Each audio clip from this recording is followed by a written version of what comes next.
You're listening to Superpowers of the Soul on the Superpower Up Podcast, the show that elevates superpowers to the divine. Hello, everyone, and welcome. I'm Jennifer Urezzio, superpower expert and founder of Soul Language, and this is Superpowers of Your Soul. And I'm with Leah Dunlap today, and we're talking about how to change the world being your purpose. Welcome. Thank you. Thank you so much for having me here, Jennifer. You are so welcome. So I love to play with purpose and understand it. But I want to start off with getting you engaged with our listeners and our audience by discussing what you consider your superpower of your soul. Thank you. Well, for me, I think that one of the greatest superpowers I have is an alignment to my oracle gift and the connection to a deeper understanding of humanity and the love for humanity as a whole, and in the opportunity and possibility of what it means to be human in this world and how we can really bring light to the entire universe by being ourselves and being on purpose. Fun. That sounds very Olympian, which is a soul language, by the way. We talk a lot about sacred purpose, and I think purpose, there's so much metaphysical mumbo jumbo out there about purpose. And I think people get really locked down because they think that their purpose is about doing, and it's really about fundamentally being. And then from that overflow, being able to share that experience with others. And then the delivery systems, the doing shows up. With that definition, what do you consider your sacred purpose? For me, I think it's to help others find clarity, to find the clarity of knowing who they are. That's really what it comes down to really be able to see and appreciate individuals' unique talents. So with that definition, though, what do you consider your sacred purpose for yourself in that kind of context? For me, in my own context, I think to just show up and honor the channel that I am as an oracle, to be very clear and in my own life of what it is I'm here to offer people. So I really try to just remain clear to my own guidance and stay true to that energy that flows through me. Understood. And our soul is always sharing these big themes for us, and sometimes that's that big theme of our humanness, and sometimes it's the soul's big theme. What have been some big themes that your soul has shared with you throughout your journey? Wow. Yeah, that's a great question. I love that. I would always say that there's these moments, which I like to call my 2x4 moments in my life, where, the soul whispers, and then I think it kind of pops you upside the head sometimes and just shakes you and says, look, you've got to be paying attention to this. And, there have been moments in my life where I feel like the biggest one that kind of just really rushes back to me right now was a time when I had to walk away from my first marriage, literally walk away with the clothes on my back and 53 cents in my pocket, because I knew that the life I was in with a addicted husband who we were living in a car that was borrowed. And I woke up to finding him use our last few dollars to buy drugs. And I looked around and I recognized that this was not the life that the universe intended for me. And I really had to look at what I truly wanted my life to look like. And I know that that's something that I take forward in my work, is to always talk to people about what is it you want really, because I think we spend so much time looking at what we don't want to have, and we get trapped in that theory and that spiral. And I think that was the moment when I was like, I need to focus on what I really want to have my life look like, and I need to find a way to go off and do that now. And luckily I did. Yeah, that's a really powerful story, and I think that, sometimes those 2x4s, as you said, and the funny thing is, I've actually been hit by a 2x4. New York City street, walking around, and all of a sudden I was like, what? And the guy with this giant 2x4 is like, oh my wow. God. Oh my goodness. And I remember the moment so clearly, because I was walking to my corporate job thinking, what am I doing? Yes. I hate this. I hate these people. Yeah. Anything, like we're not doing anything that's going to change the world. Who cares, right? Right. And it was about a couple of years before the 2x4 moment actually sunk in, right? But, I think so often we're kind of waiting for the, golden ticket moment when it comes to our purpose. And we don't need to get to the golden ticket moment because there's a lot of moments before that. And we'll talk about that after the break. But I think so often people are looking for, here's your purpose and the flags and the ceremony. And you've been getting that information all along. So right. You literally have to be hit by a 2x4 before you get it. So my last question before the break is, you talked a little bit about how being an oracle, how you support others. Can you go briefly into that a little more about how your soul is here to provide others with support?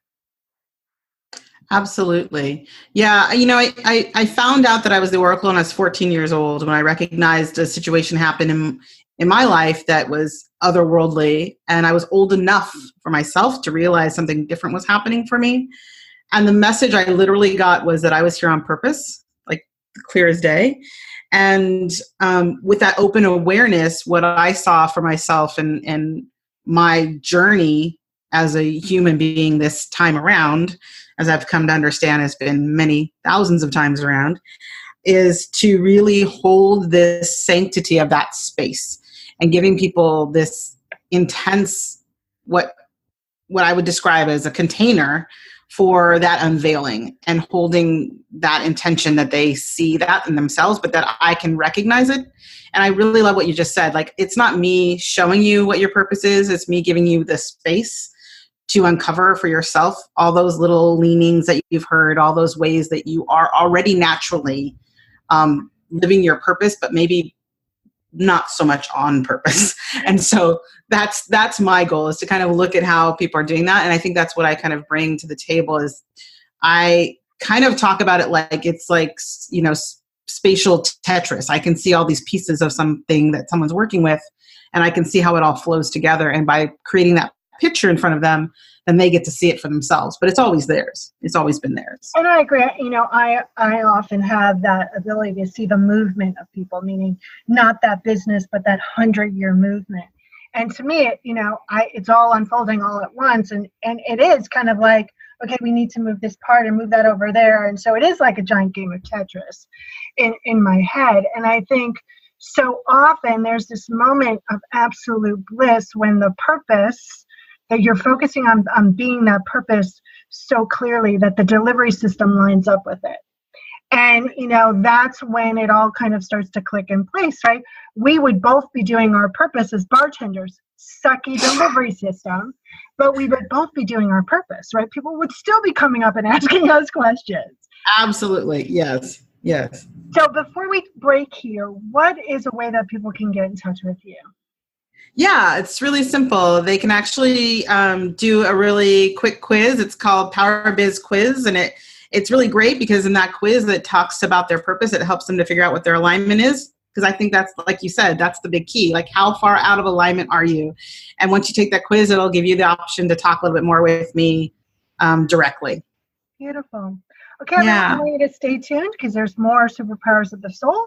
And we're talking today about how to change the world being your purpose. Are you here to change the world? Do you talk about things like vibration, frequency, awakening, and consciousness? Are you pretty sure you have superpowers? The Superpower Net is unlike normal coaching programs and conscious communities. We provide training, intuitive guidance, peer-to-peer learning, intensive one-on-one coaching, and a high vibrational network of people just like you. When you join the net, you get 24/7 access to a collaborative group of people who support you as you master your personal power and unlock your superpowers. If you're ready to use your superpowers to change the world, then join the Superpower Net today. Visit superpowerexperts.com/the-net to learn more. Welcome back, everyone. It's Jennifer Urezzio, and you've been listening and are listening to the Superpowers of the Soul. And I'm with Leah Dunlap today. We're talking about how to change the world being your purpose. So I want to start off with the word change the world. So everyone, you're going to be able to hear the I roll in my voice. So often I come in contact with what I call the spiritual renegade, and I go, okay, what's your purpose? And immediately their purpose goes to supporting the world. And they really forget to include themselves in that transformation. And I think that they're doing themselves a disservice. And I think so often master healers, have this experience and then want to kind of spit it out to help change the world by, being that purpose. All that said, to ask you, so when we talk about change the world, can we put some structure or some definition around for people so they have an idea about how to look at that purpose to kind of fulfill that, quote, mission? Absolutely. Yeah, I definitely feel like one of the things that I focus on, and I think that this probably speaks to that, is for me, I always start with your unique life purpose. I would say it's unique to you because that is it. In other words, to me, like every one of us is a fiber in the tapestry of the universe, and the universe is one song, and we're one note in that song. And the way we change it is by being on chord or off chord.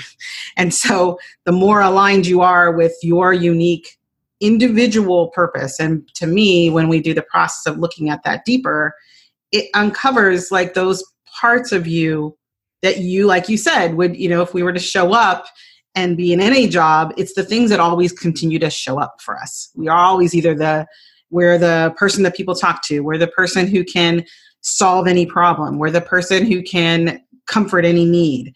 There are core values of who we are that are meant to be developed for us, through us, as us. And so to know who you are and to understand when you are most aligned, that to me allows the universe to shift into a level of betterment by you being whole and in alignment. And it doesn't mean that you can practically take that out too, which is great, because you can say, well, if you're in alignment and you're doing your work from an aligned place, then you're showing up at your highest possible good. And the people that really need your highest possible good are going to get it. When you're not in alignment, or you're not working in an environment where you're actually able to shine at that level, then the people that really needed you didn't get what they needed from you. So to me, when we talk about how to make the world a better place, it is really about the individual and how they uniquely show up in their highest and best. Yeah, you have to change the world by within and then without, right? Right. It's that, entering something new into the relationship field between you and everything on this planet. And, I was the answer girl in corporate America. They would come up to me and ask me a question. I'd be like, oh, blah, blah, blah. And they'd be like, how do you know that? I was like, I don't know. And they go and look it up and they come back and they're like, you're totally right. And I was like, okay, still doing everything I do now. Really bad delivery system, right? Really in alignment, because I had to dampen that warrior edge to me that, I joke around, like when I was in corporate America, people didn't want to hear the truth. And now I offer them the truth and they pay me, right? And that's the difference between utilizing those gifts in harmony and on purpose for yourself, which I'm doing now, versus utilizing those gifts in an environment that's out of frequency with them. Right. I like to tune it, to kind of mention it in the sense of, if you imagine the old TVs, which I know maybe nobody has these anymore, but maybe some of us remember still. When you had to dial in a station and it got all fuzzy, and you kind of would watch it. Sometimes you'd watch it just because you really wanted to see that show. You'd watch it through the static. But the reality of it is, like, that static is what we're talking about here. It's like you're in a position where you're still you, but people aren't really getting the full breadth and the high definition version. And so to be the high definition version that really delivers the message clearly that you were designed to deliver, that's when we're, as they say, cooking with grease. That's when we're really in flow and we're actually delivering. And to me, this next piece of that is not only that you're delivering, as you said, not only that you're delivering it to the world, but that by delivering it, you're actually fulfilling something within yourself, which is that need to be the person who's delivering the message. Exactly. So it becomes perpetuating. You're actually energizing yourself by being in alignment and doing the work you're meant to be doing. Right. And here's the thing. There's parts of our day that are just not going to be fun.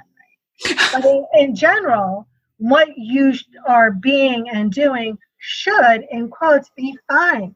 It should feel blissful and energizing, and you should, get off doing it or stop doing it and going, wow, that was a rush, right? It's supposed to be enjoyable. And I think we're taught from a little age that the enjoyable stuff isn't really, on purpose or good for us, or, oh, that's too easy. It comes too easy. It can't be what you're meant to do. So one of my last questions for you is, if someone wanted to kind of explore or discover their purpose right here, right now, what would you suggest that they kind of open up to? Oh, yay. Great question. Yeah. My very first question I talk to people about is just a little bit of what you just said. I like to say, this is really easy. If you have 5 minutes with me, this is what I would say.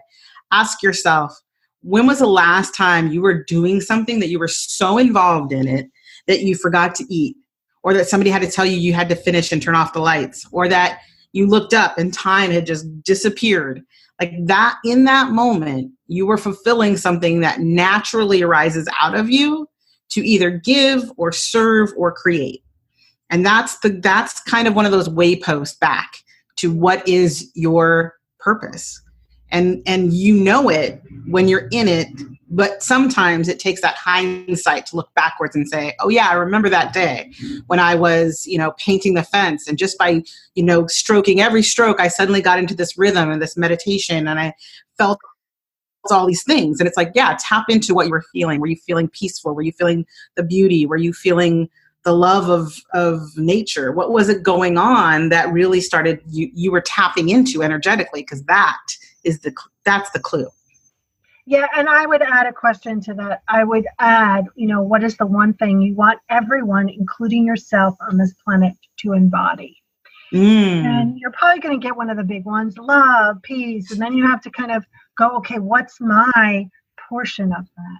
Right. I think so often we get those big answers and we're like, oh, that, it's too big. I don't understand it. It doesn't make any sense. Instead of always ask additional questions of yourself, right? And keep asking the same questions, because you're going to get deeper answers. Right. Definitely levels and layers for sure. So before I ask the last question, give out the way people can get in touch with you again. Yeah, the fastest and easiest way is to go to powerbizquiz.com. So it's POWER, power, BIZ, quiz.com. Beautiful. Okay, so the last question is, if you were a magnet on whatever you call your higher powers refrigerator, what would your magnet say? Oh, I love it. My magnet would say, as long as you are breathing, anything is possible. I like it. Well, I want to thank you so much for spending a little time with us today. I thoroughly enjoyed it. And thank you for talking about purpose today. It's one of my favorite topics, and I'm sure we could talk a lot longer. So thank you so much. Oh, I appreciate you. Thank you for having me, and thank you for, doing this mission out there, because I really, truly believe that as long as we're on purpose, the world will really be a better place. Beautiful. So if you like what you heard, you can connect with me and all the other experts in the Superpower Net at superpowerexperts.com/the net. Don't forget not only to find your connection, but to be your connection. This is Jennifer Urezzio from Superpowers of the Soul. Are you ready to discover your superpowers? Go now to superpowerexperts.com and take the Superpower Quiz today.